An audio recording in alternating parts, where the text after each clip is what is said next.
अस्सलाम वालेकुम everyone, welcome back to my channel M Nawaz. चलिए आज हम लाए हैं आप लोगों के लिए देश और दुनिया की तमाम ताज़ा खबरें, ब्रेकिंग न्यूज़ एनालाइज एक एक करके तमाम बड़ी खबरें आपके सामने रखेंगे।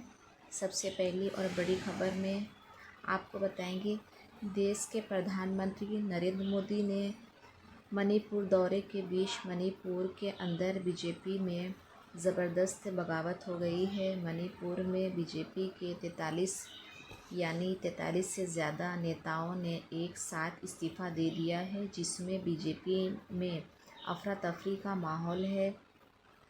आगे इसके बारे में यह बताएंगे कि दरअसल क्यों ये इस्तीफ़ा दिया गया है। साथ ही साथ दोस्तों खबर आ रही है बिहार के अंदर इस बार कौन बाजी मारेगा, इसको लेकर के एक दिग्गज नेता की तरफ से बड़ी भविष्यवाणी की गई है। किसका पलड़ा भारी है, क्या नीतीश कुमार बाजी मार पाएंगे या कोई और, आगे इसकी चर्चा करेंगे। और इसके बारे में जो प्रेडिक्शन सामने आया है वो आपको बताएंगे। साथ ही साथ खबर आ रही है दोस्तों नेपाल की तरफ भारत में भी हो सकता है बहुत बड़ा विद्रोह। इसको लेकर एक बड़ी पार्टी के नेता ने दावा किया है, आगे इस पर भी चर्चा होगी। साथ ही साथ खबर आ रही है दोस्तों राहुल गांधी और भारतीय जनता पार्टी के नेता के बीच आमने सामने ज़बरदस्त बहस हुई है। कैसे, आगे इसकी भी जानकारी देंगे। साथ ही साथ दोस्तों खबर आ रही है सुप्रीम कोर्ट से कंगना रनौत यानी बीजेपी की सांसद कंगना रनौत को बहुत बड़ा झटका लगा है। किस मामले में, इसकी भी चर्चा करेंगे। साथ ही साथ दोस्तों नेपाल में जारी हिंसा के बीच भारत के अंदर घुस रहे 2 लोगों को पुलिस ने पकड़ा है। साथ ही साथ खबर आ रही है कि भारत के लोग जो नेपाल में हैं पशुपतिनाथ मंदिर में दर्शन करने जा रहे हैं, उनके साथ मारपीट की गई। कैसे, आगे इस पर भी चर्चा करेंगे। पहले छोटी सी रिक्वेस्ट, अगर यह वीडियो आपको अच्छी लगी तो लाइक ज़रूर कीजिए, चैनल पर नए हैं तो सब्सक्राइब कीजिए, बाद बेल आइकन को प्रेस करना ना भूलें। बात करेंगे पहली और बड़ी खबर की। जैसे कि आप जानते हैं दोस्तों कि देश के प्रधानमंत्री नरेंद्र मोदी का मणिपुर दौरा है, लेकिन उनके इस दौरे के बीच मणिपुर में बीजेपी में सब कुछ ठीक नहीं चल रहा।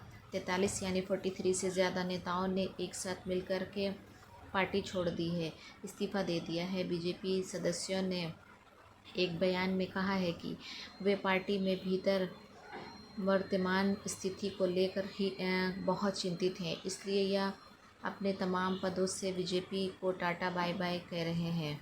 मैं आपको खबर भी दिखा रही हूँ। आप स्क्रीन पर यह खबर देख सकते हैं। यहाँ पर सीधे तौर पर कहा गया है कि पार्टी के अंदर बहुत कुछ ठीक नहीं चल रहा है, लीडरशिप की कमी है और इसको लेकर के इन 43 नेताओं ने चिंता जताई। लेकिन बीजेपी के एक जो है वीपी ने इसे पब्लिसिटी स्टंट बता दिया है।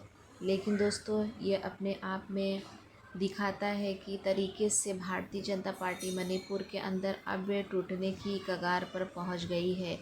हालांकि प्रधानमंत्री नरेंद्र मोदी के दौरे से ऐसा लग रहा है कि शायद बीजेपी मजबूत होगी, लेकिन बीजेपी मजबूत नहीं हो रही, उल्टा और कमज़ोर होती जा रही है। अगली खबर जो है कि सामने दोस्तों आ रही है, यहाँ पर बिहार के अंदर कौन जीतेगा इस बार का चुनाव, इसको लेकर तमाम प्रेडिक्शन करने वाली कंपनियां लगी हुई है, ओपिनियन पोल भी कर रही है। लेकिन इसी बीच प्रशांत किशोर ने एक और भविष्यवाणी कर दी है। बिहार की सियासतें इन दिनों गर्म है। विधानसभा चुनाव की आहट के साथ ही नेताओं के बयान भी राजनीति की दिशा और दशा तय करने में लगे हुए हैं।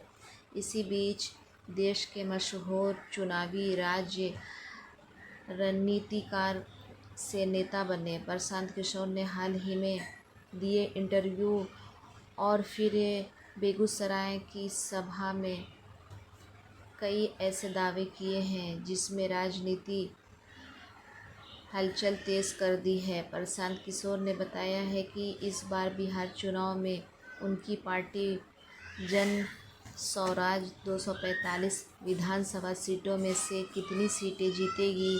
उन्होंने ये भी दावा किया है कि बिहार में मौजूद मुख्यमंत्री नीतीश कुमार इस बार चुनाव के बाद बिहार से सीएम नहीं होंगे। इसके पीछे उन्होंने कारण भी गिनाए हैं। हालांकि नीतीश और आरजेडी का नेता तेजस्वी यादव की तुलना में उन्होंने नीतीश को बेहतर नेता बताया है। अब सवाल यह खड़ा होता है कि किसके खाते में कितनी सीटें जाएंगी। तो नीतीश कुमार की सीटें 25 सीट भी इस बार बिहार के अंदर नहीं जीत पाएगी। यह तो है प्रशांत किशोर ने बताया है। साथ ही साथ उन्होंने यह भी कहा है कि उनकी खुद की पार्टी या तो 10 सीटों में सिमट सकती है या फिर 150 से ज़्यादा सीटें जीतकर अपनी सरकार बिहार के अंदर बनाएगी। अब देखना यह होगा कि प्रशांत किशोर की भविष्यवाणियां कहाँ तक सही होती है। वैसे उन्होंने लोकसभा चुनाव में बीजेपी को 300 सीटें दी थी, लेकिन बीजेपी 240 पर सिमट गई थी।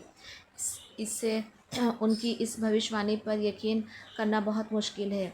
एक और बड़ी खबर दोस्तों सामने यहाँ पर आ रही है। कंगना रनौत को सुप्रीम कोर्ट से लगा बहुत बड़ा झटका।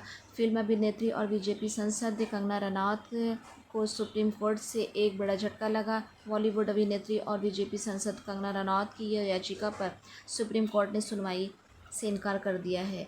किसान आंदोलन से जुड़े मामले पर कंगना ने अपनी याचिका वापस ले ली। कोर्ट ने कहा कि हम आपके ट्वीट पर कोई टिप्पणी नहीं करेंगे, इससे ट्रायल पर असर पड़ेगा। यह सिर्फ एक असाधारण रिट्वीट नहीं था, इससे आपकी टिप्पणी भी शामिल थी। कंगना रनौत द्वारा 2020-2021 में किसान आंदोलन के दौरान की गई मानहानि टिप्पणी के चलते पंजाब में दर्ज केस को रद्द करने की मांग की गई थी। कंगना के खिलाफ मानहानि की यह शिकायत 2021 में पंजाब में बठिंडा कोर्ट में 73 साल के महेंद्र कौर ने दर्ज कराई। शिकायत में कहा गया था कि कंगना ने रिट्वीट में उनके खिलाफ मानहानि करने वाले आरोप लगाए हैं। कंगना ने अपने रिट्वीट में महेंद्र कौर की फ़ोटो वाले ट्वीट को रिट्वीट कर कहा था कि यह वही बिल्किस बानो दादी है जो शाहीन बाग प्रदर्शन का हिस्सा थी।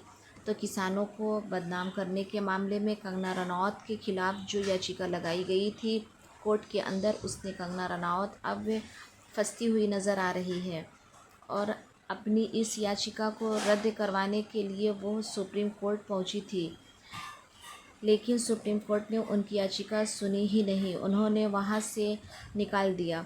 यह अपने आप में कंगना रनौत के लिए बहुत बड़ा झटका है। एक और बड़ी खबर दोस्तों सामने आ रही है। नेपाल की तरह भारत में भी हो सकता है विद्रोह। अखिलेश यादव का बहुत बड़ा दावा। समाजवादी पार्टी के सुप्रीमो अखिलेश यादव ने भाजपा और चुनाव आयोग को आड़े हाथों लेते हुए कहा है कि जो पड़ोस में जनता करती दिख रही है, हो सकता है कि यह यहाँ भी करती दिखाई दे। पूर्व मुख्यमंत्री उत्तर प्रदेश के जो है अखिलेश यादव का इशारा नेपाल की तरफ था, जहाँ जनरेशन जेड ने सोशल मीडिया बैन और देशव्यापक भ्रष्टाचार के खिलाफ हिंसक आंदोलन छेड़ दिया है। आंदोलनकारियों ने सुप्रीम कोर्ट से लेकर संसद तक को आग के हवाले कर दिया। पीएम को इस्तीफा देकर भागना पड़ा है। जो हालत नेपाल की है वही हालत भारत की भी हो सकती है। ये इशारा करते हुए अखिलेश यादव ने कहा है, उनका कहना है कि देश के अंदर भी बहुत सारी ऐसी चीज़ें हो रही है, भ्रष्टाचार भी चरम पर है। ऐसे में धीरे धीरे माहौल बनता हुआ दिखाई दे रहा है। अब देखना है आगे क्या होता है। और एक बड़ी खबर दोस्तों सामने आ रही है। राहुल गांधी और भारतीय जनता पार्टी के नेता यूपी के मुख्य मंत्री दिनेश प्रताप यूपी के मंत्री दिनेश प्रताप सिंह के बीच कल ज़बरदस्त बहस हुई है। वो भी आमने सामने बहस हुई है। कांग्रेस नेता राहुल गांधी अपने संसदीय क्षेत्र रायबरेली के दौरे पर थे, जहां दिशा में बैठक के दौरान उनकी और यूपी सरकार के मंत्री दिनेश प्रताप सिंह के बीच तीखी बहस हो गई। राहुल ने बैठक में कहा कि वे दिशा के अध्यक्ष हैं और इसलिए उनसे पूछकर ही चर्चा होनी चाहिए। इस पर मंत्री दिनेश प्रताप सिंह ने पलटवार करते हुए कहा कि जब लोकसभा में आप अध्यक्ष का कहना नहीं मानते तो मैं यहाँ उनका कहना मानने के लिए बाध्य नहीं हूँ। इस बात में बैठक के तनाव और बढ़ा दिया। दोनों नेताओं के बीच बहस का वीडियो सोशल मीडिया पर वायरल हो गया, जिसमें राहुल गांधी और दिनेश प्रताप के बीच तू मैं साफ साफ सुनी जा सकती है। आपको बता दें, दिनेश प्रताप सिंह कभी गांधी फैमिली के काफ़ी करीबी थे। हालांकि बाद में उन्होंने सोनिया गांधी के खिलाफ चुनाव लड़ा था, लेकिन अब वो जो राहुल गांधी से भी मीटिंग के अंदर टकराए हैं। एक और बड़ी खबर दोस्तों सामने यहाँ पर आ रही है नेपाल से, जहां पर चल रहे विद्रोह के बीच भारत के लोगों के ऊपर भी हमले तेज़ हो गए हैं। नेपाल में जारी हिंसक प्रदर्शन के बीच राजधानी काठमांडू में भारतीय श्रद्धालुओं के बस पर हमला हुआ है। आंध्र प्रदेश से आए तीर्थयात्रियों के बीच पर असामाजिक तत्वों ने पत्थरबाजी की है, खिड़कियां तोड़ी है और यात्रियों से उनके बैग, नकदी और मोबाइल लूट लिए हैं। और बाद में नेपाली सेना ने मौके पर पहुंचकर स्थिति को संभाल लिया और पर्यटकों को सुरक्षित बचाया है। भारत सरकार ने सभी यात्रियों को काठमांडू से दिल्ली हवाई मार्ग से लौटने की व्यवस्था की है। नेपाल में बढ़ते तनाव के बीच सीमा पार सुरक्षा सतर्कता भी बढ़ा दी गई है।